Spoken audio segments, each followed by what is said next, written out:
Back sa yung bagay YouTube channel. Ito ang pinakamaingay na YouTuber sa balat na YouTube.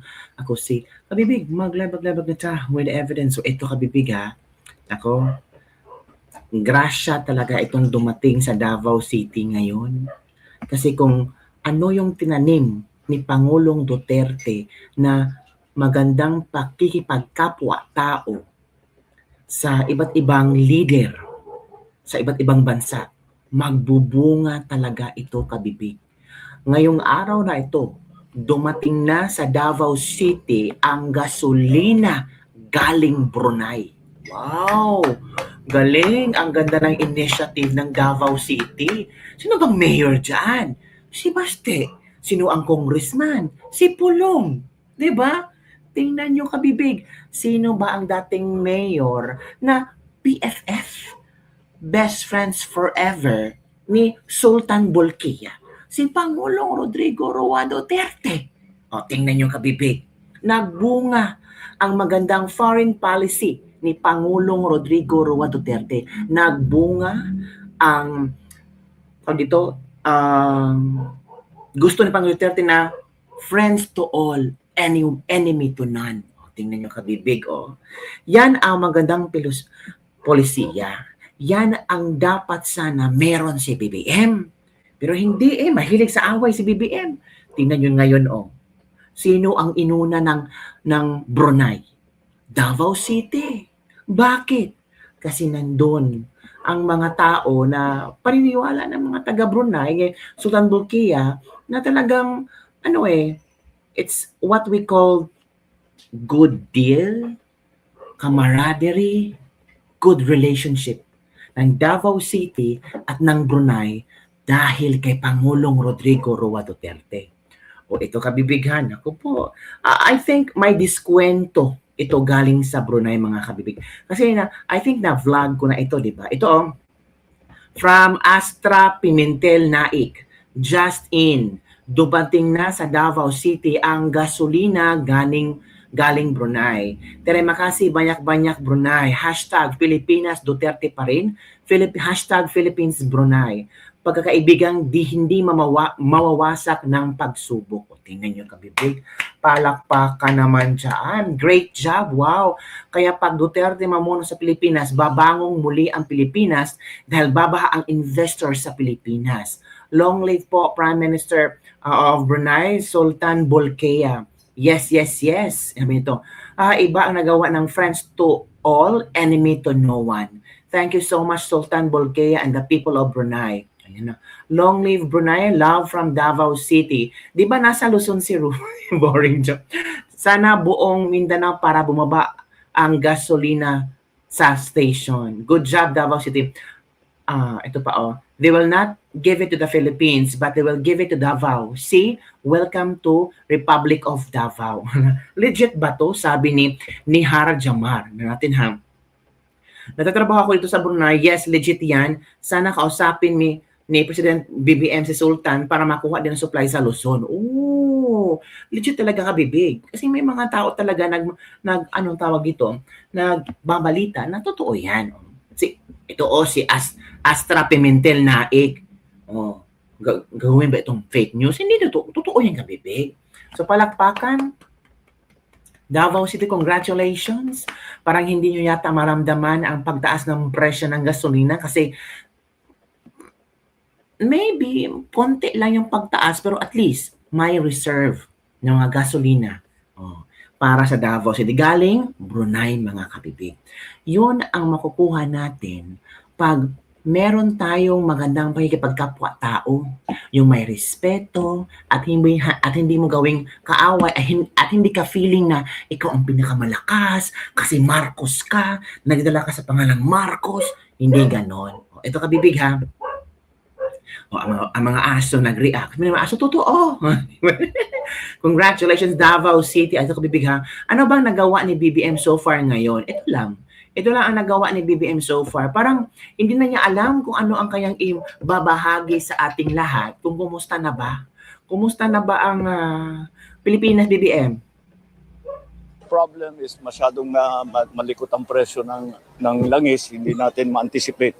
So we are still adjusting right now, but I think so far kahit papaano we will be able to soften the blow. Ika nga. Basta we want to keep as much as possible, wag po mag-alala ang tao. We are securing the supplies of oil, we are securing the supplies of food, and so far sapat naman ang ating mga supply, ang ating mga naka-stock na sa langis at saka sa pagkain. Kaya ang binabantayan na lang natin ngayon ang presyuhan. Dahil sa pagkain, mas marami tayong magagawa. Pwede natin, naghahanap kami ng paraan pa para ibaba ang presyo ng pagkain. Yung langis, wala tayong magagawa dyan. Pero at least yung supply ay tinitiyak namin magkakaroon. Tingin nyo ha, walang magagawa si BBM sa langis. Pero ang Davao City may nagagawa. Tingin nyo ha, galing sa bibig ni BBM, walang magagawa tayo sa langis. Pero ang Davao City, merong nagawa tungkol sa langis. At yun ay merong langis galing Brunei. At dahil dyan kabibig, kasi wala tayong magagawa, sabi ni BBM, pagbebenta ng ilang ari-arian ng gobyerno para may pambili ng supply, we are targeting Atrium of Makati, Mile Long, and a portion of FTI for this year. Naku po. Yan na, magbebenta na ng ari-arian ang Pilipinas. Inihayag ni Finance Assistant Secretary Michael Peter A. Alejandro, kabilang sa target a privatize ngayong taon ay Atrium of Makati, Mile Long Complex at bahagi ng Food Terminal Incorporated sa Taguig. Gagamitin ang kikitain upang palakasin ang oil buffer ng bansa habang kumikilos na ang Philippine National Oil Company para sa karagdagang supply. Iniulat din na bumabaha na sa hinggi't kumulang 38 araw ng fuel reserves, kaya patuloy ang paghahanap ng alternatibong pagkukunan ng langis. Pero ang Davao, nakahanap na ng tulong galing Brunei.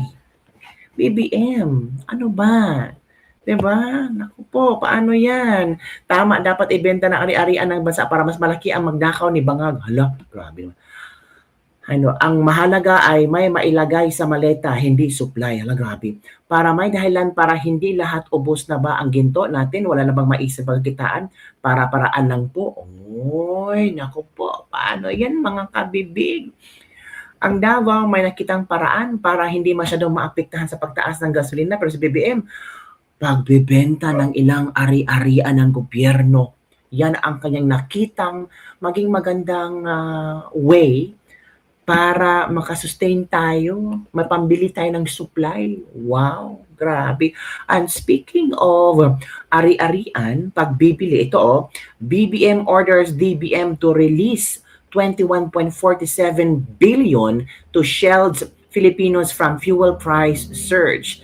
Keep infrastructure projects running. Ako po, pakinggan natin ha, kung ano ang kanilang sentimiento hinggil dito. Kung nakita, I thought that, wow, okay, di ba? It's a significant amount, and if it's really going to go towards mitigation ng impact of higher prices. Ako na yung natatawa. Sorry. Diba? Parang okay siya. But nung tinignan ko yung news, actually, 2.5 billion will go to fuel subsidies para doon sa transport sector. Ito yung pinamigay nilang 5,000 each? Hindi, iba pa yun. Iba pa yan. Ito yung pupunta yata sa mga jeepney driver, etc. Okay. So, inaayos pa yan. But then 18.6 billion will go towards continuity of infra projects. Sa DPWH pupunta. So, I don't get it. Allergic pa ba tayo sa mga DPWH projects? Pero what infra projects exactly? Well, hindi ko alam. Hindi nila inaano. Hindi na. Tapos, You sa akin, think medyo, na iyayabang nila at this time. Tsaka sa akin medyo tenuous yun. Kailangan paliwanag, let's say. Correct. Yung connection between social protection, mitigation ng impact of inflation due to the oil crisis sa infra project. I think na yun na sinasabi lang nila, hindi kasi yung continuity will help ensure yung mga jobs hindi mawawala. Parang hindi kaya continuity of the Anong mga infrastructures ba ng mga proyekto ni BBM? Meron ba? impeachment yan? ikaw talaga. Baka impeachment din to sa amin. Posible. Just a thought. Pero di ba?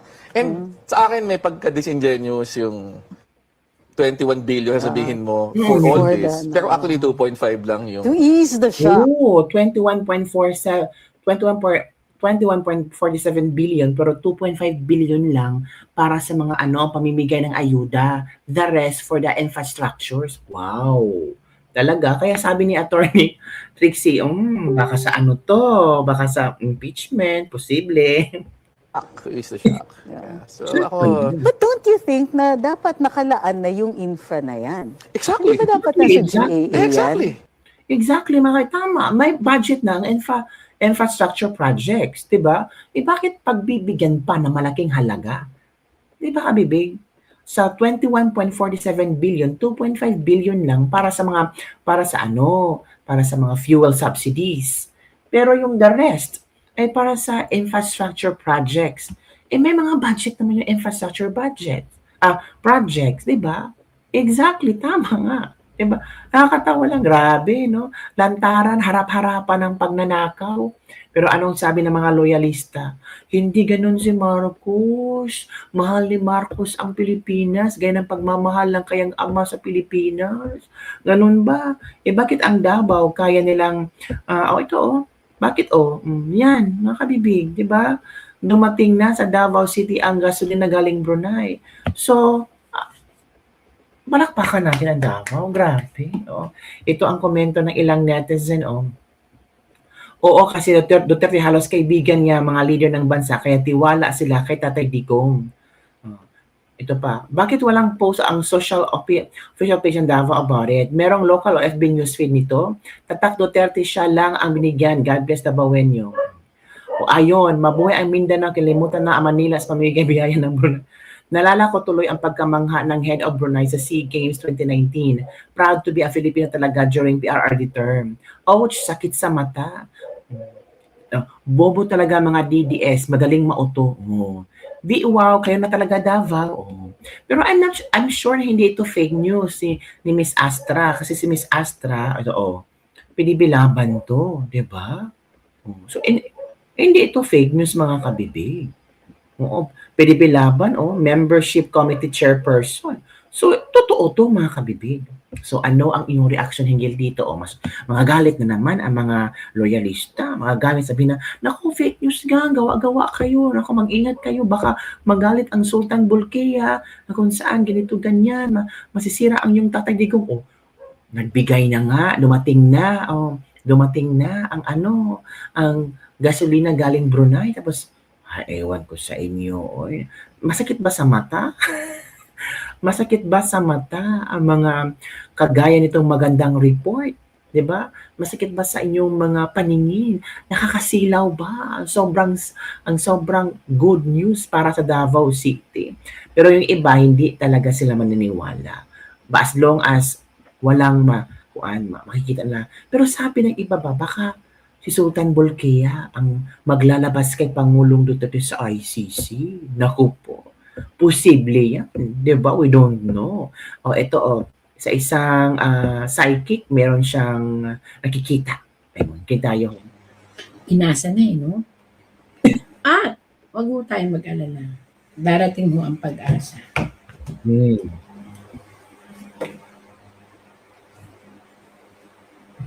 Yung ito po ay impeachment Impeachment po ito. Usaping impeachment naman po, lumabas po dito. Maling move ang gagawin ng mga tao na itutuloy ang impeachment. Maling move po yun. Alam niyo kung bakit? Kawawa po ang magsasagawa ng sinasabing impeachment. Kasi, nakita niyo, ang taong bayan ang maghuhusga at mawawalan ng tiwala sa kanila. Dahil sinunod-sunod na nila ang sitwasyon sa pamilya ng Duterte. Kaya isang malawakan, ito po'y panawagan again sa mga nakaupo, na pag-isipan ang mga ginagawa kasi ang pagmamahal ng taong bayan ang magiging kalaban po. At wala nang boboto sa ating mga politiko. Kasi po, mukhang nagkakaisa na po ang taong bayan, galit man o hindi galit sa ating dating Presidenteng Duterte. Dahil po sa napansin nilang bias daw. Kaya yan, may isang tao na naggaganon daw. So, nagtatrabaho tapos may isang niluluto. Ibig sabihin, may bias system. Yun. Sa salitang ano po yun tarot, interpret ko. Kaya, ang taong bayan po ay, ang lahat po ng magsasagawa ng tungkol sa mga impeachment o tungkol sa mga at pagdagdag pa ng mga idadagdag na problema sa mag-ama, naku po, pag-isipan po natin. Kasi po, taong bayan na po, baka wala na pong maniwala sa ating politikang sitwasyon. At kasama nito ang pagkabagsak ng mga politiko na magsasagawa ng lahat.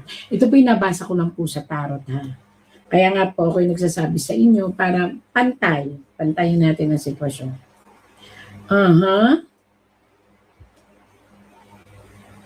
May isang papel na parating sa pamilya ng Duterte doon na magbibigay ng isang malaking laban sa kanila. Ito po ay maaaring isang papel na ilalagay sa korte para mapalaya po ang ating dating Pangulo. Ayun, lumabas. So, ano ang kalalabasan? Kalayaan. Ito yon, tutuligsain nitong papel na ito ang lahat ng mga tanong at ipagkakaloob ang kalayaan. So, ibig sabihin po, fight and fight pa rin. So yun kabibig, naparinggan nyo na, narinig nyo na. So, sino kaya ang tutulong kay Pangulong Duterte? So yun lang po kabibig ang ating libag-libag for today. Alam kong masakit ito sa mata ng mga bashers Pangulong Duterte at ng mga Duterte. Masakit talaga itong news na ito, pero wala kayong magagawa. Di ba? Ang gawin nyo lang, matulog na lang kayo. Yun lang kabibig. Don't forget to like, subscribe, and share this video. Bye everyone. See you next time. Grabe, Sultan Bulkiah ng Brunei nagbibigay ng diskwento or gasolina para Davao City. Bakit hindi sa Manila? Bakit hindi kay Bongbong Marcos? Bakit walang coordination o walang pagpupulong? Diba? Bakit ayaw ng Sultan Bulkiah kay BBM? Oh, ano kaya ang true story? Bye everyone. See you next time.